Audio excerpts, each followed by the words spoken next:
Physical Science, Module 14F, the volume of sound. This is our last video in Module 14. We'll be learning about the Bell scale, intensity, and decibels. So as a repeat, some of the aspects of sound that we've already learned. Speed is the distance traveled per unit time by a sound wave as it propagates or moves through an elastic medium. That medium could be air, water, something like that. In dry air, at 0 degrees centigrade, the speed of sound is 331.2 meters per second.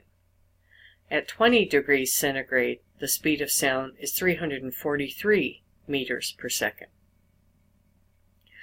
A wavelength is the distance between consecutive corresponding points on the same phase, such as the distance between two crests or two troughs. And frequency is how many waves hit a certain point every second. We have a formula. F equals speed divided by wavelength. We also talked about amplitude, which is the height of a wave, and that can be shortened to capital A. Frequency, or a wavelength, affects the pitch you hear. And amplitude also affects the sound you hear. The amplitude of a sound wave governs how loud the sound is. Experiment 14.5 shows that the amplitude of a wave has an effect on the nature of the sound produced. So sounds produced by vigorously vibrating strings have larger amplitude than the sound waves produced by a string that vibrates only slightly. Think about a guitar string. If you pluck the string very hard, like maybe low E, it will vibrate and it will be loud. But if you just barely pluck the string, it only vibrates slightly and it'll have a soft sound. Large amplitude waves are loud, and small amplitude waves are relatively quiet. The farther from the sound you are, the quieter the sound. The closer you are to the sound, the louder the sound. As sound waves travel through air, amplitude increases. In an open space, volume can be reduced by moving away from the sound. In an enclosed space, though, moving further will reduce the direct volume of the sound. Sometimes, though, sound reflects off of walls or corners and can actually increase the volume. There's a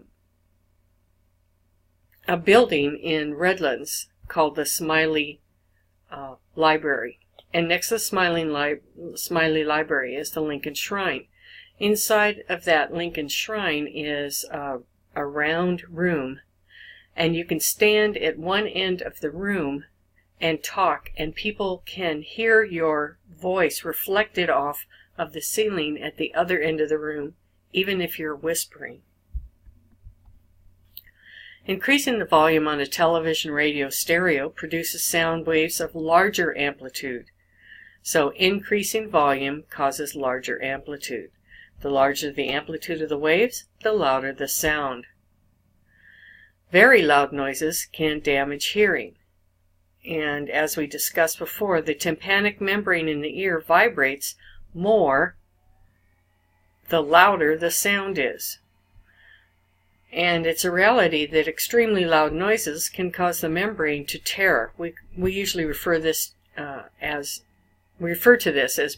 bursting your eardrum. Continuing an exposure to extremely loud noise can destroy the delicate cells in the cochlea inside your ear that are responsible for turning vibrations into signals the brain can understand. If the cells die, they cannot be replaced, and the result will be severe hearing loss and continual ringing in the ears. If you go to an event and your ears ring, as an example after a concert or a car race, that's a sign that you exposed yourself to loud enough sounds to damage your ears. However, ears do have a remarkable range of loudness that they can withstand. The cells in the ear, though they vibrate more violently to loud noise, do not respond by increasing their vibrations in the same proportion that the sound increases. So if the sound gets 10 times louder, that doesn't mean that your ears vibrate 10 times more. Because of the tamped down response by the cells in the ear, sounds cannot be measured laterally. So this requires scientists to use a special scale to measure sounds. That scale is called the Bell scale. And the Bell scale is named in honor of Alexander Graham Bell, the inventor of the telephone. The Bell scale measures the intensity of a sound wave, which is determined by the amplitude. In the Bell scale, the increase in 1 bell corresponds to a 10-fold increase in sound wave intensity. The threshold of human hearing is defined as 0 bells, and physical damage can occur to your ears at 13 bells. Now, bells are large measurements, so we often use what we call a decibel, and a decibel is 1/10 of a bell. In terms of decibels, the threshold of human hearing is 0 decibels, and the physical damage that occurs at a loudness of 130 decibels. So the Bell scale is as below. And this is just some examples. A soft whisper would be 20 decibels. Busy traffic would be 70. A lawnmower would be 95. Your typical rock concert would be 115. And anything above that, say even at a level of 120, could be possibly painful to the ears, and 130 would cause possible damage to the ears. On the inside back cover of your book, there's a noise thermometer that lists different levels of sounds. And I wanted to show you just some of the higher levels. We have non-occupational noise, so these are things that are not related to working. And then occupational noise, something you might encounter on a job. So for non-occupational, one of the higher ones is fireworks. Firing a shotgun. When you fire shotguns at a shooting range, you'll wear earplugs. Balloons popping, that was a surprise to me, 157 decibels. Engines backfiring. Bicycle horns, I'm not sure what kind of a horn they mean with that, but I'm assuming the one that sounds similar to a truck horn. And noisy squeeze toys. If you're squeezing that toy for your dog, you might be causing some trouble with your hearing. Occupational noise, handguns, 166 decibels. Space launch, 188 decibels. Most of us never get close enough to one of these things, but all the people that will be there helping with the launch of a rocket or a space shuttle, so forth, will be wearing ear protection for sure. Artillery fire, jet engine takeoff, a dynamite blast, pigs squealing, and jackhammers. That's the kind of noise you hear in cities, and there's not much you can do about it. So, an increase of 1 bell or 10 decibels results in a sound wave intensity increase of a factor of 10. So the sound waves that come from a whisper, about 20 decibels, have 100 times or 10 times 10 the intensity of the sound waves at the threshold of human hearing. The human ear has a range of 13 bells or 130 decibels. But the human ear can detect sound waves as much as 10 billion times its threshold before damage occurs. There are even though we are constantly being bombarded with loud sounds, the ear doesn't get damaged every time it hears those loud sounds. So it can actually handle much more than its threshold before that damage occurs. So here's an example from your text. The sound from a typical vacuum cleaner is about 60 decibels. You can go home and tell your parents that you can't vacuum anymore because the sound is too loud.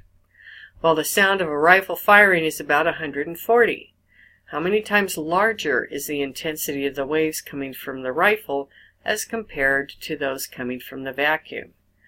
Remember, the bell scale is set up so that every increase in one bell is the same as a tenfold increase in the intensity of the sound wave.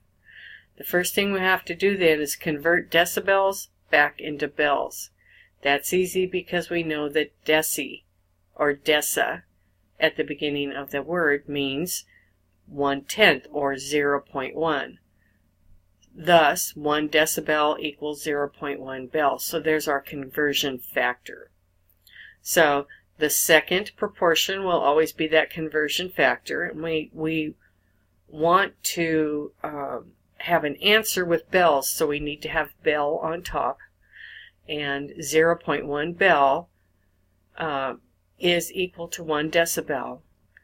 If we want to know what the intensity is, we have 60 decibels for the vacuum cleaner, and that becomes 6 bells, or basically 60 divided by 10. The 140 decibels of the rifle firing becomes 14 bells.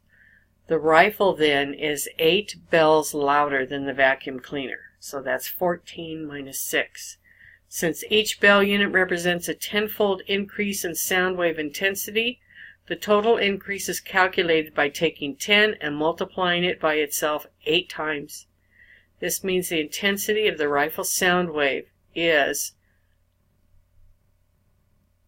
100,000 times larger than the intensity of the vacuum cleaner's sound wave.